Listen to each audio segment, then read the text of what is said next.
Class 9th के सभी बच्चों को प्यार भरा नमस्कार।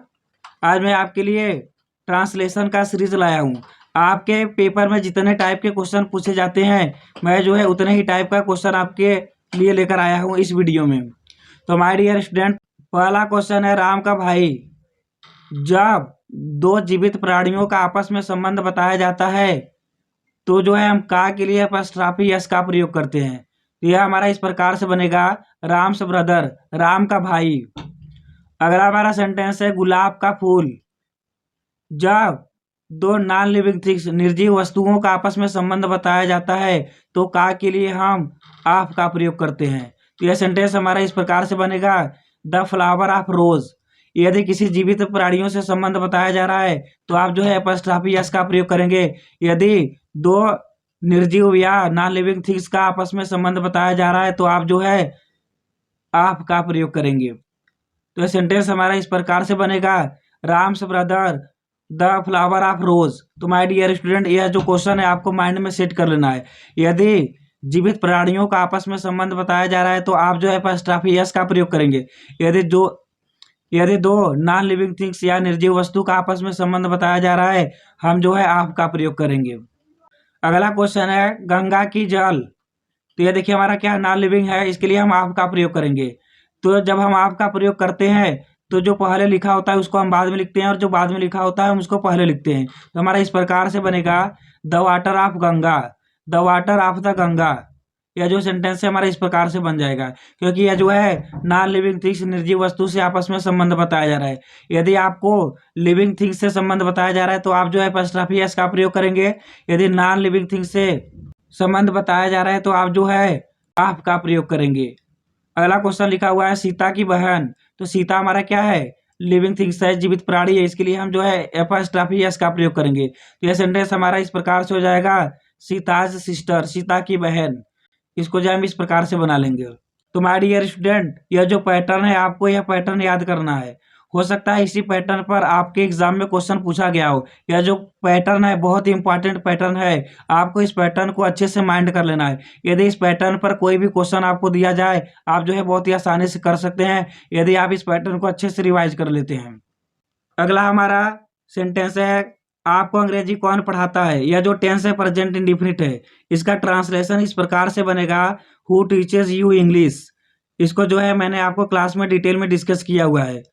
आपको अंग्रेजी कौन पढ़ाता है, हु टीचेस यू इंग्लिश। अगला क्वेश्चन है हमारा, बारिश हो रही है। यह जो हमारा टेंस है प्रेजेंट कंटिन्यूअस है। जब कोई प्राकृतिक घटना होती है तो हम जो है सब्जेक्ट के रूप में इट का प्रयोग करते हैं। यह सेंटेंस हमारा इस प्रकार से बनेगा, इट इज रेनिंग, बारिश हो रही है।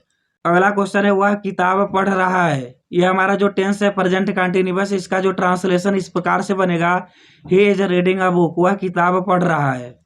अगला क्वेश्चन है, मेरे गाय का रंग लाल है। The colour of my cow is red.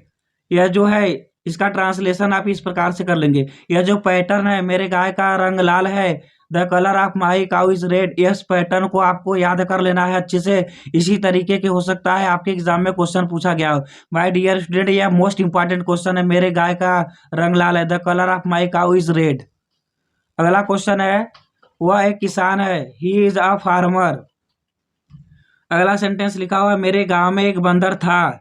तो मैंने आपको बताया था जब कहीं पर कोई चीज होता है या कहीं पर कोई चीज था तो वहां पर हम जो है सब्जेक्ट के रूप में हम जो है देयर का प्रयोग करते हैं। तो यह हमारा इस प्रकार से बनेगा, there was a monkey in my village. गांव में, मेरे गांव में एक बंदर था। मैंने आपको बताया था मेरे गांव में एक मंदिर था। तो यह सेंटेंस मैंने आपको इस प्रकार से बताया था, there was a temple in my village. यह सेंटेंस लिखा हुआ है, मेरे गांव में एक बंदर था। तो यह इस प्रकार से बनेगा, there was a monkey in my village. My dear student, यह जो पैटर्न है आपको अच्छे से याद कर लेना है। मेरे गांव में एक बंदर था, there was a monkey in my village. अगला सेंटेंस है, वह आगरा गया, ही वेंट टू आगरा। अगला सेंटेंस है, मैंने उसे देखा, आई सा हिम। यह जो हमारा टेंस है पास्ट इंडिफिनिट टेंस है और पास्ट इंडिफिनिट में यह जो मेन वर्ब होता है उसके सेकेंड फॉर्म का प्रयोग किया जाता है। यह सेंटेंस हमारा इस प्रकार से बनेगा, आई सा हिम। अगला क्वेश्चन है, वहां दो लड़कियां हैं, देयर आर टू गर्ल्स। यह जो क्वेश्चन है मोस्ट इंपॉर्टेंट क्वेश्चन है, वहां दो लड़कियां हैं, देयर आर टू गर्ल्स। यह जो क्वेश्चन है आपको अच्छे से रिवाइज कर लेना है। यहाँ जो लड़कियां लिखा हुआ है, हो सकता है यहाँ पर कोई दूसरा चीज दे दिया जाए, तो आपको जो कंफ्यूज होने की जरूरत नहीं है। जैसे वहां पर लिखा हुआ है वहां दो लड़कियां हैं, तो यहाँ पर लिखा हो सकता है वहां दो लड़के हैं। तो यह ट्रांसलेशन इस प्रकार से बनेगा, देयर आर टू गर्ल्स। अगला सेंटेंस है मैंने उसे बुलाया। यह जो हमारा टेंस है पास्ट इंडिफिनिट है, और पास्ट इंडिफिनिट में जो है मेन वर्ब के सेकेंड फॉर्म का प्रयोग किया जाता है। तो यह जो सेंटेंस हमारा इस प्रकार से बनेगा, आई कॉल्ड हिम। अगला क्वेश्चन है राम श्याम का भाई है, राम इज श्याम्स ब्रदर। तो यहाँ पर देखिए दो लिविंग थिंग्स, सजीव वस्तुओं को, प्राणियों का आपस में संबंध बताया जा रहा है, तो हम जो है फर्स्ट ऑफ एस का प्रयोग करते हैं, राम इज श्याम्स ब्रदर। तो माय डियर स्टूडेंट, यह जो क्वेश्चन है मोस्ट इंपॉर्टेंट क्वेश्चन है, इसे आपको माइंड कर लेना है। यह जो क्वेश्चन है यहाँ पर राम के स्थान पर श्याम दे सकता है, और श्याम के स्थान पर रवि दे सकता है, रवि के स्थान पर श्याम दे सकता है। तो यह जो पैटर्न है आपको पैटर्न याद कर लेना है, आपको रट्टा मारने की जरूरत नहीं, आपको पैटर्न ही याद कर लेना है। यह जो पैटर्न लिखा हुआ है राम इज श्याम से ब्रदर, यहाँ पर राम के स्थान पर रवि भी दे सकता है, तो यहाँ पर हो जाएगा रवि इज श्याम से ब्रदर। यहाँ पर कोई भी नाम दे, आपको इसी पैटर्न से उसका ट्रांसलेशन करना है। अगला क्वेश्चन है राम के किताब का रंग सफेद है, the colour of Ram's books is red.